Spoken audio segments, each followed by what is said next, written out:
नमस्कार, स्वागत है आपका के न्यूज में। मैं हूं आपके साथ विशाल पंडित। आप देख रहे हैं 6 बजे की 6 बड़ी खबरें और सबसे पहले बात करेंगे काल का क्रूर प्रहार, लाशों का अंबार। यूपी के जिले उन्नाव में बुधवार सुबह लखनऊ आगरा एक्सप्रेसवे पर भीषण सड़क हादसा हुआ।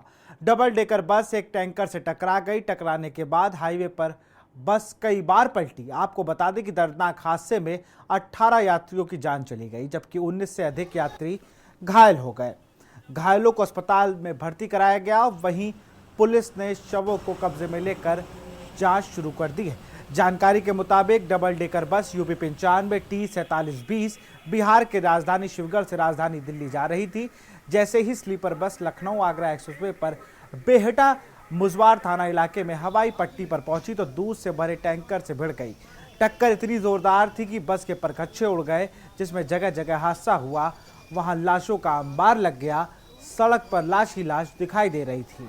मौके पर चीख पुकार मच गई। हादसे में एक बच्चे और महिलाओं समेत 18 यात्रियों की मौत की खबर है। घायलों में कई की हालत गंभीर है, लिहाजा मृतकों की संख्या बढ़ सकती है।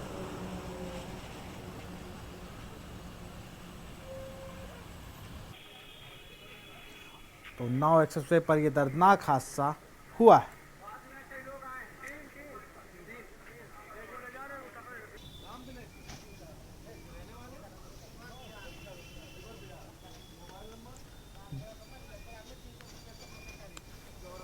काल के क्रूर प्रहार से लाशों का अंबार लगा है।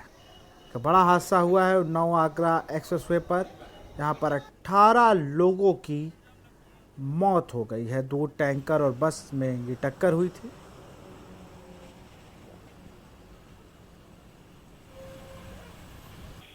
बिहार से दिल्ली जा रही थी बस।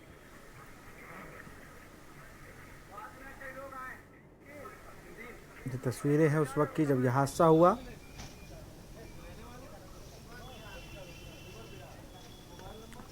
और इसी खबर पर अधिक जानकारी के साथ विशेष संवाददाता अरुण अवस्थी हमारे साथ फोन लाइन पर जुड़ चुके हैं। अरुण, अगर बात की जाए तो जो वो टैंकर की नंबर प्लेट है उसको लेकर भी कई बातें की जा रही हैं कि वो महोबा का नंबर रजिस्टर्ड था और उन्नाव में चल रही थी, या बस को लेकर ऐसी तमाम समस्याएं हैं। लेकिन एक बड़ा सवाल ये है कि ये जो हादसा हुआ है ये कहीं ना कहीं हाई स्पीडिंग की वजह से भी हुआ है।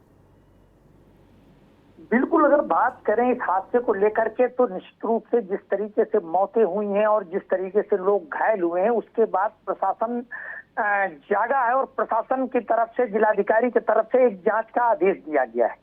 जांच के आदेश के बाद में जो परिवहन विभाग है, जो लगभग सोया रहता है, उसके द्वारा जांच की गई और जांच में उसको कुछ ऐसे तथ्य मिले हैं जिसके बाद अब परिवहन विभाग के जो प्रवर्तन के सहायक संभागीय अधिकारी है, ARTO प्रवर्तन है, उनके द्वारा FIR कराई जा रही है। बस के जो मालिक हैं उन पर FIR कराई जा रही है और FIR के लिए जो ARTO प्रवर्तन है वो पहुंचे हैं।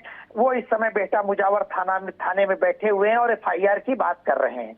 अगर बात करें तो अब FIR के लिए जिस तरीके से प्रशासन जागा है, ये कोई पहला मौका नहीं है जब मार्ग दुर्घटना में लोगों की मौतें हुई हैं। कई बार ऐसा हो चुका है और प्रशासन कार्रवाई की भी बात करता है, लेकिन कार्रवाई घटना के साथ ही ढाक के 3 पात हो जाती है। इस मामले में भी कार्रवाई कितनी लंबी होगी ये देखने वाली बात होगी। लेकिन अगर बात करें तो कई ऐसे मामले हैं जब बिना कागजों के और बिना पूरी तैयारी के वाहन फर्राटा भरते हुए देखे जाते हैं। इसी तरीके से इस मामले में भी ये स्थिति है। जिस तरीके से बिहार के सीहोर से बस चलती है और उन्नाव पहुंचती है और आगे खड़े टैंकर से भिड़ जाती है, उसके बाद 2 हिस्सों में बंट जाती है और इस पूरे घटनाक्रम में 18 लोगों की मौत होती, 19 लोग घायल होते, जिसमें से 6 लोग ऐसे हैं जो अभी भी जिंदगी मौत से झूल रहे हैं। इसी घटनाक्रम में एक ऐसी भी घटना है जो झकझोर देने वाली घटना है, जिसमें एक परिवार के 6 लोगों की मौत हुई है, जिसमें एक पुत्र से उसका पिता, उसकी बहन, उसका छोटा भाई, उसकी माँ और चाचा और चाची की मौत हो जाती है। इस पूरे घटनाक्रम में कहीं ना कहीं प्रशासन को जगाने का काम किया, लेकिन प्रशासन कितने दिन जगता रहेगा ये देखने वाली बात होगी। जी बिल्कुल, तमाम जानकारी के लिए बहुत बहुत शुक्रिया अरुण आपका। दूध के टैंकर और बस में टक्कर से 18 लोगों की मौत हो गई है।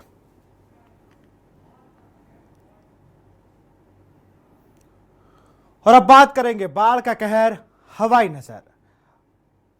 मुख्यमंत्री योगी आदित्यनाथ ने बाढ़ प्रभावित पीलीभीत जिले का दौरा किया। उन्होंने सबसे पहले हवाई सर्वेक्षण किया। इसके बाद वह हेलीकॉप्टर से पूरनपुर के चांदिया हजारा क्षेत्र में पहुंचे। यहां से बाढ़ प्रभावित लोगों से मुलाकात की। बता दें कि खखरा और देवाहा नदी के बाढ़ से प्रभावित इलाके के ऊपर सीएम का हेलीकॉप्टर काफी देर तक घूमता रहा। इसके बाद पूरनपुर के अभयपुर गांव में बने हेलीपैड पर मुख्यमंत्री का हेलीकॉप्टर उतरा। जनप्रतिनिधियों से मिलने के बाद मुख्यमंत्री योगी बाढ़ग्रस्त इलाके पर रवाना हो गए। उन्होंने प्रभावित लोगों को राहत सामग्री वितरित की। इस मौके पर केंद्रीय राज्य मंत्री जितेंद्र प्रसाद, जल शक्ति मंत्री स्वतंत्र देव सिंह, प्रभारी मंत्री बलदेव सिंह औलख, राज्य मंत्री संजय गंगवार समेत जनप्रतिनिधि मौजूद रहे। बाढ़ प्रभावितों से मुलाकात के बाद मुख्यमंत्री ने जनप्रतिनिधियों और अफसरों के साथ बैठक की। मुख्यमंत्री ने अफसरों से जिले की स्थिति जानी, बाढ़ से निपटने के लिए दिशा निर्देश दिए।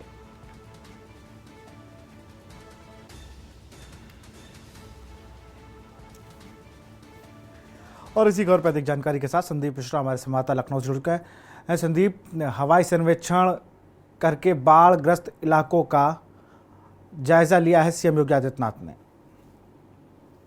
बिल्कुल, देखिए विशाल, नदियों का जलस्तर लगातार बढ़ता चला जा रहा है। वजह साफ है कि जो अन्य जो राज्य हैं, जो उत्तर प्रदेश से सटे हुए राज्य हैं, वहां का कहीं न कहीं जो पुल क्षतिग्रस्त हो रहे हैं, वहां पर भारी बारिश देखने को मिल रही है और उसका असर पूरी तरीके से अब उत्तर प्रदेश में देखने को मिल रहा है। उत्तर प्रदेश के लगभग 24 ऐसे जनपद हैं जहां पर बाढ़ का खतरा मंडरा रहा है। तो ये माना जा रहा है कि जिस तरीके से उत्तर प्रदेश के मुख्यमंत्री योगी आदित्यनाथ लगातार निरंतर मॉनिटरिंग कर रहे हैं, इसके साथ साथ हवाई सर्वे करते हुए नजर आए। आज लखीमपुर खीरी का सर्वे किया उन्होंने, जा करके ये जानने का प्रयास किया कि कितने गाँव अब तक जो है डूबे हैं और क्या स्थिति है। अधिकारियों ने अब तक जो है जो बाढ़ पीड़ित है उनके पास क्या भोजन और इत्यादि जो चीज सामग्री होती है उसको क्या भिजवाया है कि नहीं भिजवाया है, उसको लेकर के भी लगातार मॉनिटरिंग किया है उन्होंने। तो ये माना जा रहा है कि उत्तर प्रदेश के मुख्यमंत्री योगी आदित्यनाथ लगातार बाढ़ पीड़ितों के साथ खड़े हुए हैं। इसके साथ जल शक्ति मंत्री स्वतंत्र देव सिंह भी लगातार निरीक्षण करते नजर आ रहे हैं, चाहे बस्ती हो, महाराजगंज हो या फिर संत कबीर नगर हो। इसके साथ ही साथ चाहे लखीमपुर खीरी हो, लगातार उन्होंने भी निरीक्षण किया है। और ये माना जा रहा है कि बाढ़ पीड़ितों को बचाव कार्य के साथ साथ में उनको भोजन पहुंचाने और आदि इत्यादि सामग्री पहुंचाने का काम भी उत्तर प्रदेश की योगी सरकार फिलहाल करती हुई नजर आ रही है। जी, बहुत बहुत शुक्रिया संदीप तमाम जानकारी के लिए आपका। तो पहले हवाई सर्वेक्षण, फिर कैंपों का निरीक्षण किया सीएम योगी आदित्यनाथ ने। अधिकारियों से बातचीत की है और बाढ़ग्रस्त प्रभावित लोगों से मुलाकात करके अधिकारियों को सख्त निर्देश दिए हैं कि इनको हर जरूरतमंद की चीज पहुंचाई जाए।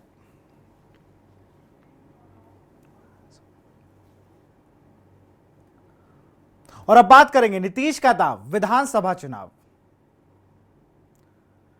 सीएम नीतीश कुमार पटना में पटना सिटी के कंगन घाट तक का विस्तार का उद्घाटन करने पहुंचे। इस दौरान उन्होंने गंगा पट को आगे ले जाने की बात कही और अफसरों को निर्देश दिए कि इसके बाद मुख्यमंत्री नीतीश कुमार अपने मातहात आईएएस अधिकारी प्रत्यय अमृत की ओर झुकते हुए आगे बढ़ने लगे और पैर छूने की कोशिश करने लगे। प्रत्यय अमृत भी हैरान हो गए और हाथ जोड़ते उन्होंने रोक लिया। बता दें कि बिहार में अगले साल अक्टूबर-नवंबर में विधानसभा चुनाव होना है। हर चुनाव के पहले सीएम नीतीश कुमार तमाम बड़ी परियोजनाओं को पूरा कराने का लक्ष्य रखते हैं। नीतीश कुमार मातहत अफसरों को साफ शब्दों में कह भी चुके हैं कि किसी भी हाल में चुनाव से पहले काम पूरा कर लिया जाए ताकि जनता के सामने जाना आसान हो। वहीं निर्माण एजेंसी के इंजीनियरों और प्रोजेक्ट से जुड़े अफसरों को निर्देश दिया है कि काम तेजी से करें। उन्होंने हाथ जोड़ के कहा कि हम आपके सामने हाथ जोड़ते हैं, कहिए तो आपके पैर छू लेते हैं, लेकिन काम समय पर पूरा करिएगा। बता दें कि इससे पहले नीतीश कुमार पीएम मोदी के पैर छूने के कारण चर्चा में रहे थे। नीतीश कुमार ने जब पीएम मोदी से बिहार की उम्मीदें बताई थी और इसी के दौरान जनसभा में वह पैर छूने पर आ गए थे, जिस पर प्रधानमंत्री ने हाथ पकड़ लिया था। इस पर विपक्ष ने सीएम नीतीश की जमकर आलोचना भी की थी।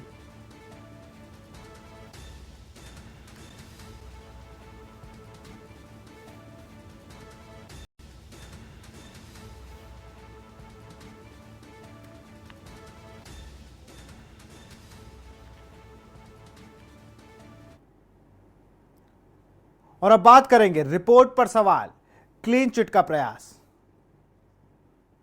मायावती ने हाथरस भगदड़ में गठित विशेष जांच दल यानी कि एसआईटी की रिपोर्ट पर सवाल उठाए हैं।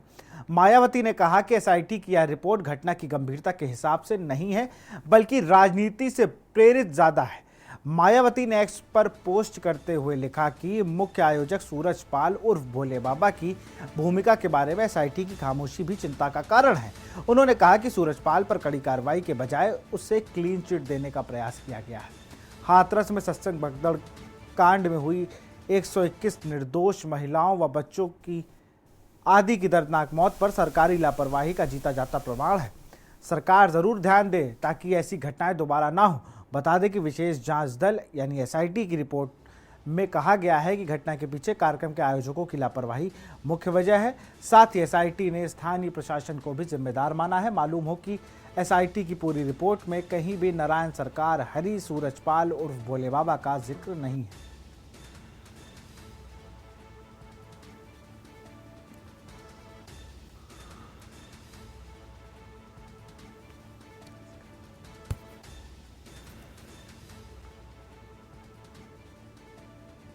एसआईटी रिपोर्ट पर मायावती ने उठाए हैं सवाल।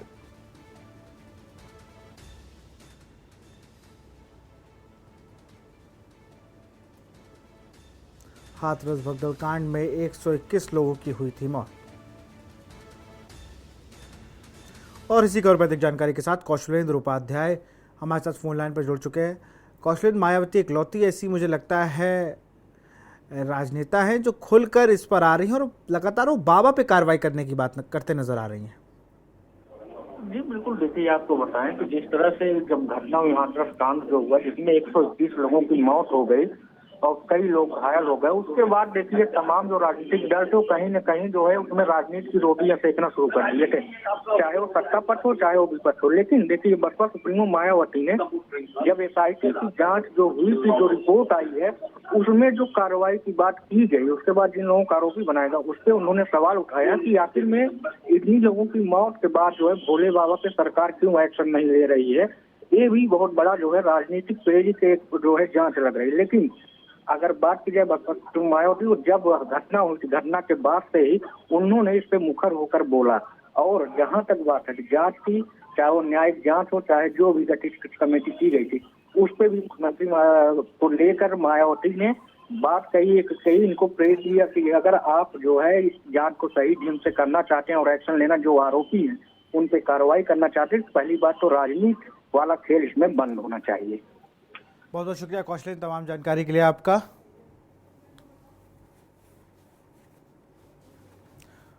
तो हाथरस भगदड़ कांड में 121 लोगों की मौत हुई थी। एसआईटी रिपोर्ट में नारायण हरि का नाम नहीं होने पर मायावती ने निशाना साधा है।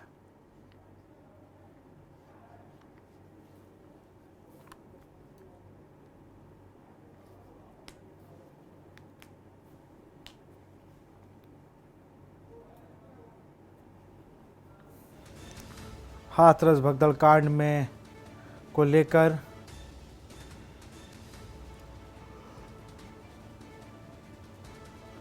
मायावती ने एसआईटी रिपोर्ट पर सवाल उठाए।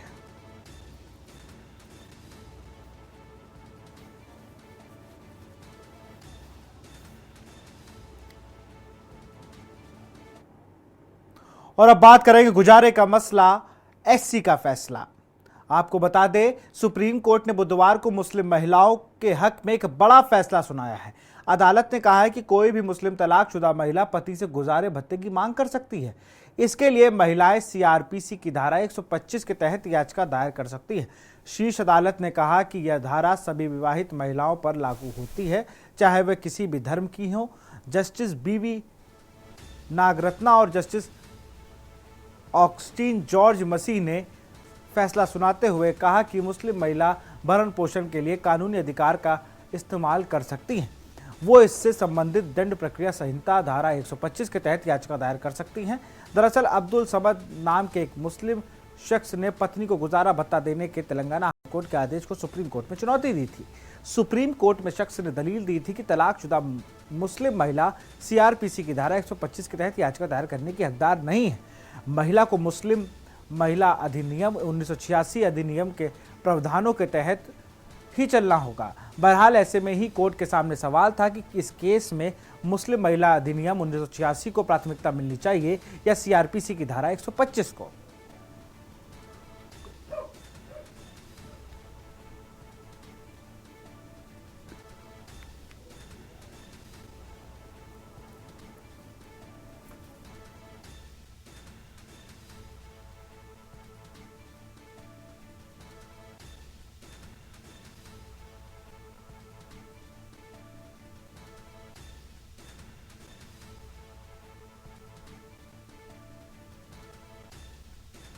मुस्लिम महिलाओं को गुजारा भत्ता मिल सकता है। सीआरपीसी की धारा 125 के तहत वो इसका इस्तेमाल कर सकती हैं। आपको बता दें, अब्दुल समद नामक एक व्यक्ति ने तेलंगाना हाईकोर्ट के आदेश को चुनौती दी सुप्रीम कोर्ट में, जहां पर उनको झटका लगा और सुप्रीम कोर्ट ने आदेश दिया है कि मुस्लिम महिलाएं जो तलाकशुदा है उनको गुजारा भत्ता मिलना चाहिए पति की ओर से।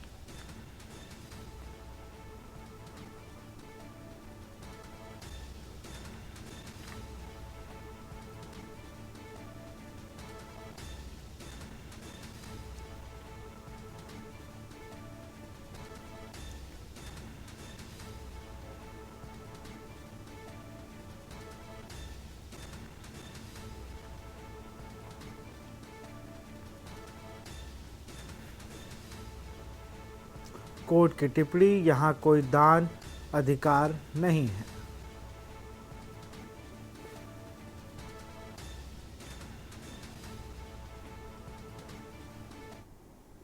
और अब बात करेंगे पतंजलि को अल्टीमेटम।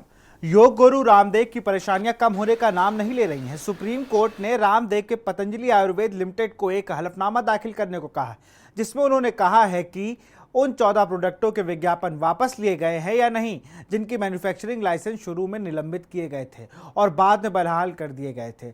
बता दें कि उत्तराखंड राज्य लाइसेंस प्राधिकरण ने 15 अप्रैल को एक आदेश जारी कर पतंजलि आयुर्वेद लिमिटेड को और दिव्य फार्मेसी को 14 उत्पादनों के मैन्युफैक्चरिंग लाइसेंस निलंबित कर दिए थे। विवाद के मद्देनजर पतंजलि आयुर्वेद लिमिटेड की शिकायतों की जांच करने वाली एक उच्च स्तरीय समिति की रिपोर्ट के बाद निलंबन आदेश रद्द कर दिया गया था। हालांकि सुनवाई के दौरान जस्टिस हिमा कोहली और जस्टिस संदीप मेहता की बेंच ने पतंजलि के 16 मई के हलफनामे का संज्ञान लिया, जिसमें कंपनी ने कहा था कि 15 अप्रैल को निलंबन आदेश के मद्देनजर उक्त 14 प्रोडक्टों की बिक्री रोक दी गई थी। बता दें कि हलफनामे में कहा गया है कि कंपनी ने अपने आधिकारिक सोशल मीडिया खातों हैंडल से संबंधित विज्ञापन हटाने के लिए भी कदम उठाए।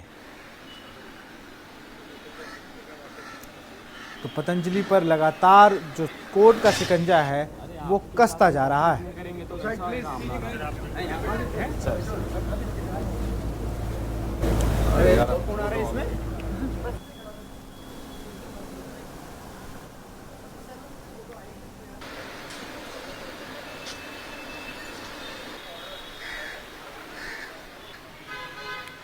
और इसी खबर पर अधिक जानकारी के साथ अखिलेश सिंह विशेष संवाददाता दिल्ली से हमारे साथ जुड़े हुए हैं। अखिलेश, लगातार जो शिकंजा है वो कसता जा रहा है बाबा रामदेव और उनकी जो कंपनी है माफ करिएगा पतंजलि, उसके खिलाफ। सुप्रीम कोर्ट ने अपना कड़ा रुख अख्तियार करते हुए बाबा रामदेव यानी कह सकते हैं पतंजलि और बालकृष्ण के खिलाफ अपना कड़ा रुख अख्तियार रखा है।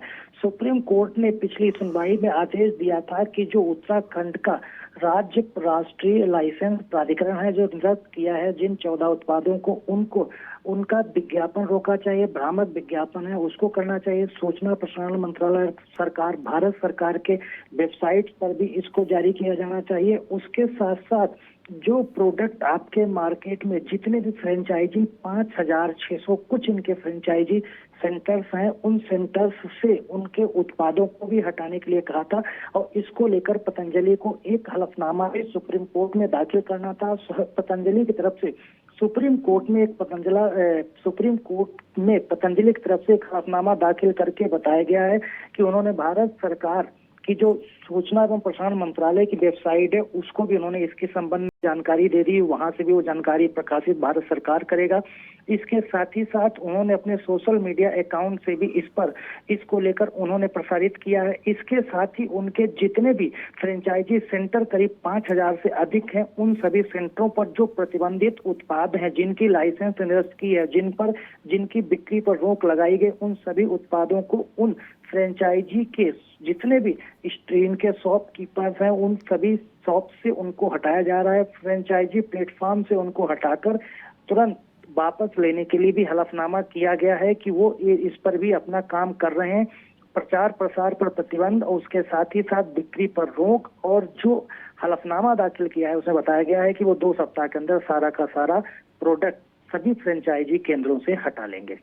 अखिलेश, अगर बात की जाए तो लगातार ये पहला मौका नहीं है, इससे पहले भी कई विज्ञापनों और कई प्रोडक्टों को लेकर सुप्रीम कोर्ट ने कड़ा रुख अपनाया है पतंजलि को लेकर। बिल्कुल, सुप्रीम कोर्ट में जब जनहित याचिका दाखिल की गई थी और राज्य उत्तराखंड प्राधिकरण की तरफ से जब लाइसेंस निरस्त किए गए थे प्रोडक्ट को लेकर, तभी सुप्रीम कोर्ट ने कहा था कि भ्रामक प्रचार करके, चाहे टेलीविजन हो, सोशल मीडिया हो और अखबार हो, इन सभी में भ्रामक प्रचार देकर जनता को भ्रमित करके अपने उत्पादों की बिक्री बढ़ाकर इनका जो टर्नओवर है पतंजलि औद्योगिक फार्मेसी का बढ़ा रहे हैं, ये गलत है। और जो प्रोडक्टों की लाइसेंस निरस्त की है, तत्काल उन प्रोडक्ट को हटा देना चाहिए, ताकि अब जनता को कोई भ्रमित ना रहे और जनता ये भ्रम जाल में फंसकर इन प्रोडक्टों को खरीदारी ना करे। इन तमाम चीजों को लेकर कड़ा आदेश जब सुप्रीम कोर्ट की तरफ से जारी किया गया है, पतंजलि ने फिलहाल उस पर अमल दिखाते हुए हलफनामा दाखिल करके उन प्रोडक्ट को हटाने, बिक्री पर रोक को अमल में लाने और तमाम प्रोडक्ट जो उनके मार्केट में फ्रेंचाइजी सेंटर्स पर उनको भी हटाने के लिए अपना वचनबद्ध सुप्रीम कोर्ट में दिया है। बहुत बहुत शुक्रिया अखिलेश तमाम जानकारी के लिए आपका। तो सुप्रीम कोर्ट का पतंजलि पर लगातार शिकंजा कसता जा रहा है। इससे पहले भी कई प्रोडक्टों के विज्ञापन और उनके लेकर जो कोविड काल में से क्रोनोशील्ड जो बनाई हुई थी, उसको लेकर भी बड़ा सुप्रीम कोर्ट ने सख्त रुख अपनाया था और कहीं ना कहीं उसको भी एक भ्रमित विज्ञापन जो उसका जारी किया था, ऐसा सुप्रीम कोर्ट का कहना था। माननीय सर्वोच्च न्यायालय ने जब वो फैसला सुनाया तो उसको लेकर भी माफ़ी मांगने के आदेश दिए थे बाबा रामदेव और उनकी कंपनी को।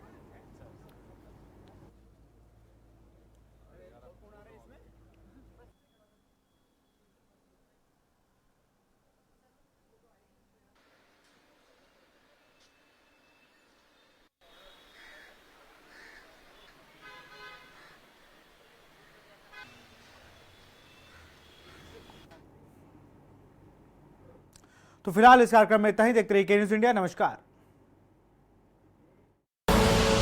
आप देख रहे हैं के न्यूज़, खबरों का सारथी।